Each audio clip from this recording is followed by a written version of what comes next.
Oh, yeah. Shitty, bad in space. So, this is like, I only saw this today, but I saw the meme images of it. You're a bit more a Star Wars fan. I'm a bit more of a Star Wars fan. My man. Fucking Star Wars fan is one way to put it. Fucking nudity not allowed on YouTube? I don't know. I'm the fucking Star Wars fan right here. Okay. Fucking shitty, bad in space. And they're trying to fucking bait me with fucking Nostalgia in this fucking trailer. It's the end of a saga. And fucking Mark Hamill's voiceover. Get excited for our movie as we don't play clips from the movie.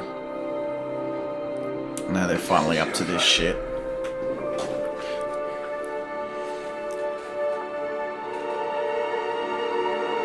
Like, they call this movie The Rise of Skywalker, right? But didn't they kind of confirm in the last movie that Rey isn't a Skywalker? See, when she was when I watched, born of the Force or some shit? When I watched... Okay, so first of all, Anakin's the only one who is, like, born of the Force in this series. Yeah. As per her, like, parentage and shit like that, the rumor is that she was... So, the theory goes, Anakin was born of the Force by some messing with midichlorians done by Darth Plagueis, Darth Sidious's master. Uh-huh. The theory goes, and is supported by him being in this movie, Darth Sidious did the same thing because he had a lot of contingency plans post his death. Yeah. And the creation of Rey might have been one of them. But, like, when Kylo says, oh, your parents were nobody, blah, blah, blah, when I watched the movie, my first thought was, yeah, nah, he's just lying or whatever. But then, like, everyone was talking about in videos and shit like that. Oh, she's nobody. It's confirmed now she's nobody. Like, everyone took that as gospel. But I was under the impression that he was not being truthful with her because of how just thrown out there it was. Like, something that is that quote-unquote important should not be explained away with a throwaway line. So I was under the assumption, no, he's not telling the truth, or no, this is important. Kylo's just fucking around. If the Sidious thing is correct, it's entirely possible that, yeah, her parents were nothing because Shmi Skywalker was nothing. Mm-hmm. Like, she had Anakin off of some crazy Jesus birth caused by Darth Yeah, Plagueis, yeah. right? So, yeah, she probably, if that theory is true, she probably is the daughter of nothing. But Kylo wouldn't know by touching her or looking into her past, oh, fuck, that's the daughter of fucking Darth Sidious? Oh, my God. Or some shit like that. Yeah. Okay. Well, good to get the inside perspective. But look, we're halfway through the trailer, right? And you don't really see any new footage. Okay, Yeah. we're more than halfway through the trailer. Now we are finally seeing something from the new movie. And this is the final trailer, I'm pretty sure. The story of a generation, eh? Kind of sad generation. Pretty bad. That's fucking some George Lucas post-editing overkill with those Star Destroyers. Another super weapon. They're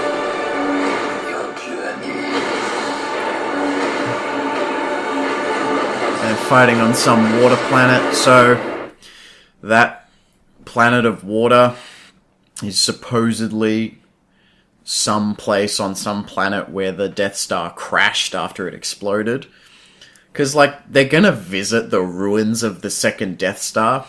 But what kind of annoys me about it is that both times the Death Stars exploded, because of the visual effects of the time in those movies, the whole thing just obliterated till nothing left. But they're trying to play off in these movies that, oh, there is some scrap metal left. So, where they're fighting looks like the trenches when they did the trench run in the first movie. Looks kind of something like that, because you can sort of kind of see like a turret in the background of their fight. And it is kind of cool that they're fighting on a water planet, whereas Anakin and Obi-Wan fought on a lava planet. Oh, It rhymes. that juxtaposition. Yep. And then there's some Sidious voiceover. And there's a few different sound effects thrown in there. Oh man, she's got And the... we have to introduce a brand new lightsaber. But she was wearing a Sith hoodie there. Yeah, so, I mean, there's a lot of, like, funky shit and, like, weird stuff people do in, like, movie trailers. I know the Russo brothers were pretty famous for, like, bait and switching people with trailers. Like, Oh, okay. like, they will change things or deliberately not reveal things. So that could be like, Like, remember in Infinity War, the trailer had the Hulk running down Wakanda? yeah. That wasn't It was actually what Iron happened. Man It was suit. the Hulkbuster suit. So, there's a possibility that this is just kind of like some sort of force training ghost that Rey could have, like her dark side that she has to beat or some shit, right? Yeah, it could be something like that. It could be a dream sequence or like a force vision or something along those lines. Yeah. Or maybe the bait is that we think that's what's happening, but that is actually what happened. That should have happened in movie 2, straight up. She should have gone to the dark side in movie 2. But they fucked around with movie 2 a bit too much, and so now they're trying to... I don't know how long this movie is going to be, but it's probably going to hit that fucking 3-hour mark. Do you think they're going to do some sort of like balance to the force type thing where she's the last Sith / Jedi? So, the way the movies probably should have gone, or at least what I think they're kind of going for... Kylo Ren's the bad guy with a bit of a light edge to him. Rey is the person you think is all light, but then in movie 2 she sort of goes to the dark side a bit. But then her and Kylo both come to the light side, or they come together and they defeat Snoke. But Snoke died in the second movie.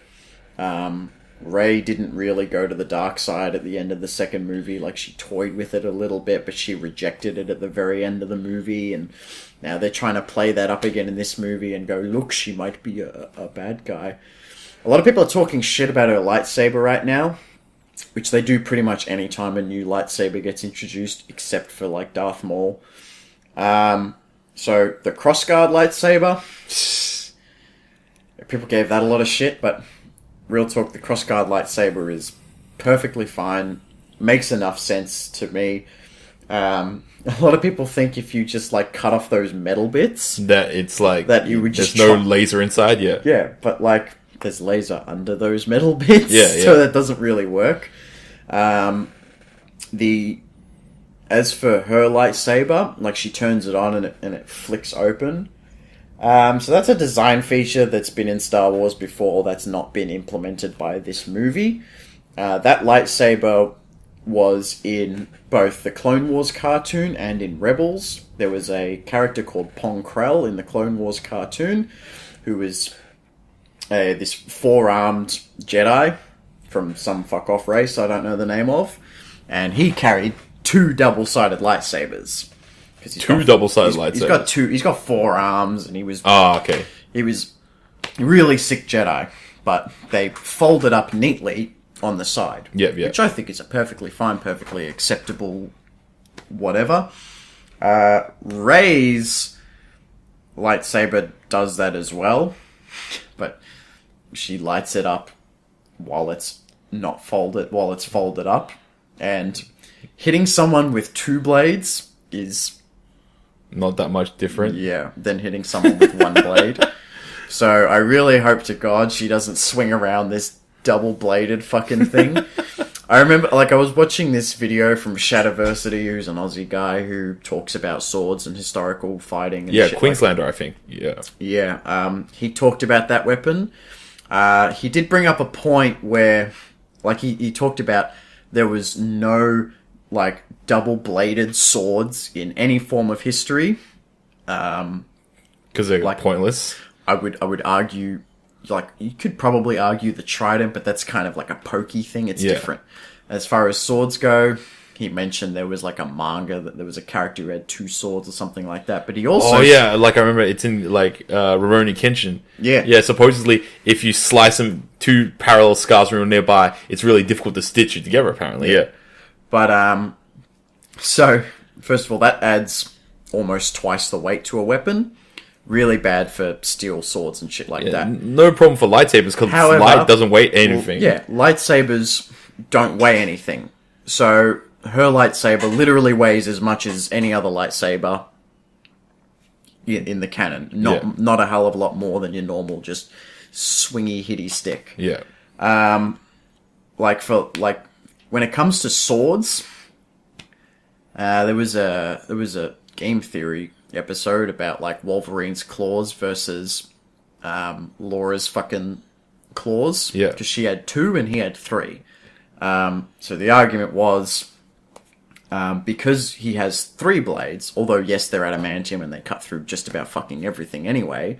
When you have more points of contact, it's a less effective weapon. Yeah, the pressure flow, yeah. Yeah, because it kind of spreads out your force over, the force of impact. Still devastating being Wolverine's claws and shit like that. But he said that, like, although, like, Laura is a child, so hers wouldn't hit as hard as Hugh Jackman's would.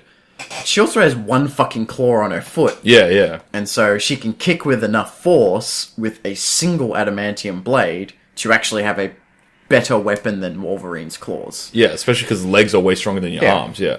Again, not really a big deal with lightsabers, but I will also throw in there, we don't really have any, like, kind of tubes or anything like that, but if you put 2 tubes together and try and hold them, it's hard to hold, yeah. That's not fucking comfortable at all.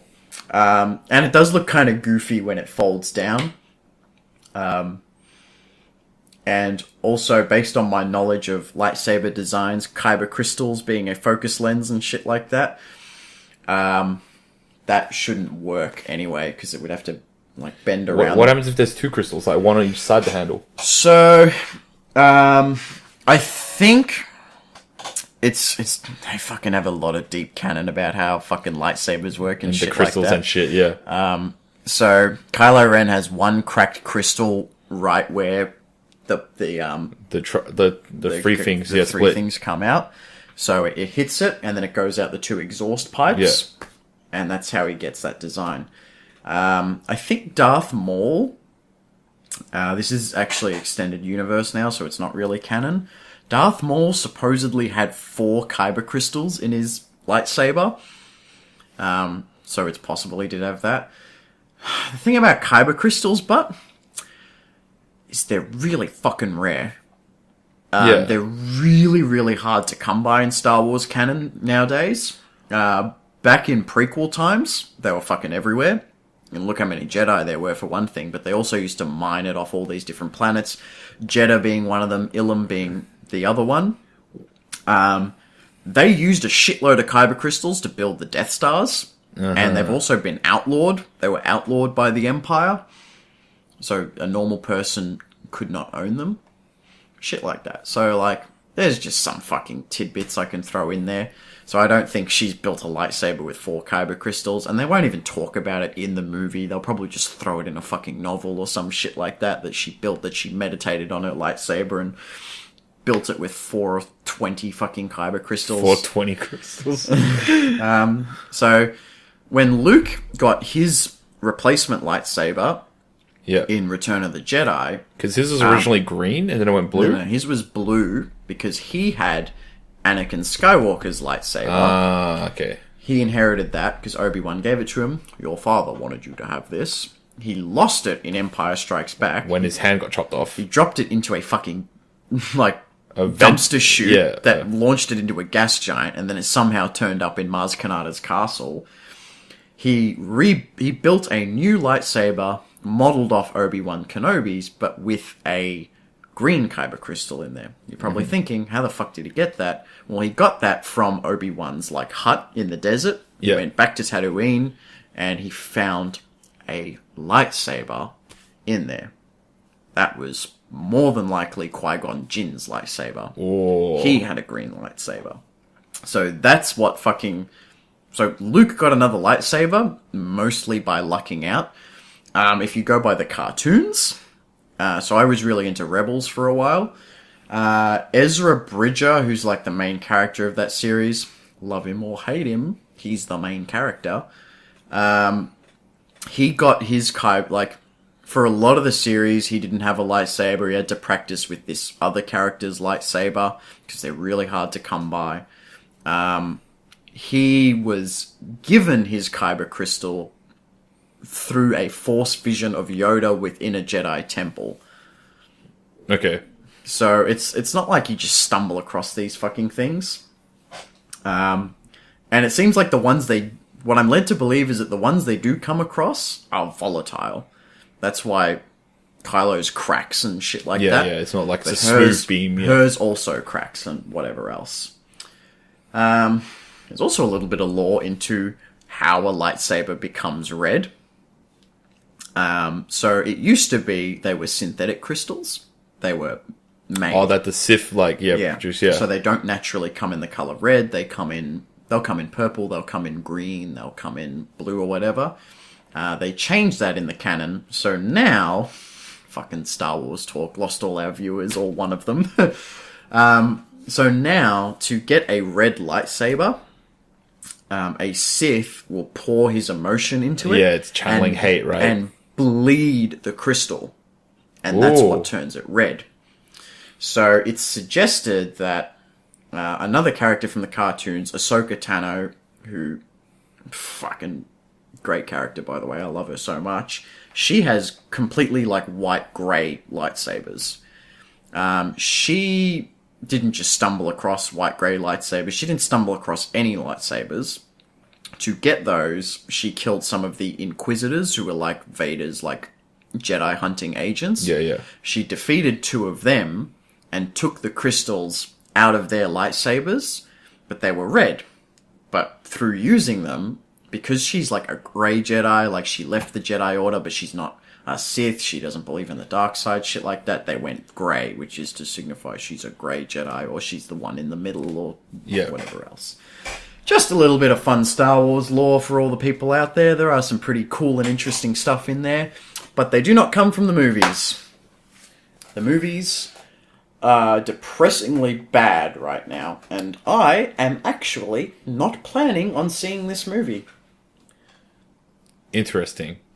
Well, I guess we can probably cut that up into a separate clip in the future. I keep saying we're going to do this, but man, we got so many just like quality clips, man. But all right, next video is. Oh, we've got to watch the end of this. They'll probably throw like some little extra thing in there. The Rise of Skywalker. What do you think they mean by the Rise of Skywalker, though? It could be multiple things. It could be that Rey is in fact a Skywalker. Yep. And it's like her rise. It could be that it could refer to Kylo coming back to the light side. But I will say that what's Kylo's? Oh, it's Kylo Ren, right? Yeah. But he didn't take Skywalker. No, his name's Ben Solo. Yep. Okay. Because he's Han Solo's child. Yeah. So he has the Solo name, but he is technically a Skywalker by blood. By blood, yeah. You could say he's that. You could also say, but I almost guarantee you that this is not what they refer to when they mean it. Luke coming back as a Force ghost. It's the rise of Luke Skywalker. Yeah. More powerful than you could possibly imagine, or some shit like that. I almost guarantee you that is not the direction they are going for. I wouldn't think so either, yeah. Because they are trying so hard to push these new shitty characters onto us. So, yeah. Nah, man, their titles, Star Wars movie titles, are traditionally not... Some of them are obvious, but like they're not really that relevant. Yeah, true. Like Return, like Rise of the Empire or some shit, right? So Empire Strikes Back, Return of the Jedi, A New Hope. Now, it wasn't... The first one was only called Star Wars. A New Hope came way later. But, like, to call it A New Hope, well, that's a bit obvious. I guess Luke's the New Hope or some shit like that. Empire Strikes Back. Well, okay, so I guess they lost their Death Star and they're fighting back, and that's what this movie's about. The third one, Return of the Jedi. Okay, well, I guess Luke is the returning Jedi. Gets a little, like, for episode 1, The Phantom Menace, it's kind of like, hang on, what the fuck is the Phantom Menace? Isn't that Darth Maul that's kind of chasing them? I don't think so. This one's not as obvious, but I think by the Phantom Menace, they are technically referring to Sidious. Oh, yeah, true. Because he is like... They're trying to figure out who's making these plays in the background, eh? Yeah, which they could have drived. There's some things in the prequels, love them or hate them. There's a lot they should have drove the point home more on, but it just seems like George Lucas was like, fuck me, look at all this technology, look at all these things I can do. This is stuff I only dreamed of having when I was making the originals. And he went more for the spectacle than on anything else. Mm-hmm. And so there are things they should have focused on more in the originals, in the prequels, but they didn't, and it resulted in an overall worse viewing experience. But that world of the prequels, the lore behind the prequels and everything that was happening there, it's one of those things where, you know when something's bad, but when you think back to it and some of the things that were in there, and you just think about the potential of those things, you sort of remember it a bit more fondly, and it's sort of like, this is bad, but it could have been so... It wasn't far off from being good. It could have been so, so good, and there's a lot in there, a lot of ideas that it had that I love. Yeah. I get none of that from the sequels, by the way. I get none of that feeling from the sequels. Because the first sequel they made was a fucking remake. The second was a mess and a disaster, and they were basically and they were very smug about it too when they made that movie. Rian Johnson is one smug motherfucker. He made a shit movie, and then when people were like, you made a shit movie, he was like, whatever, your Snoke theory was shit. That's something he actually tweeted out. Yeah. Anyway, back to the titles. Attack of the Clones, very obvious, and Revenge of the Sith. The Sith are coming back. It's the Sith's revenge, and it's just more or less a play on Return of the Jedi. Yeah. Which I guess this is trying to be as well, Rise of Skywalker, but... Well, okay, cool. Next video, I guess. Actually, one thing some people were saying, and I'll make this quick, is that they want to move away from black or white, light or dark. Yeah. And so the new race of Jedi are going to be called the Skywalkers. It's a theory some people had, but I just think it's so dumb. Alright, next video. We got 6 US citizens versus 1 secret non-citizen. Well, we seem to like At the end of the video, the non-citizen gets deported.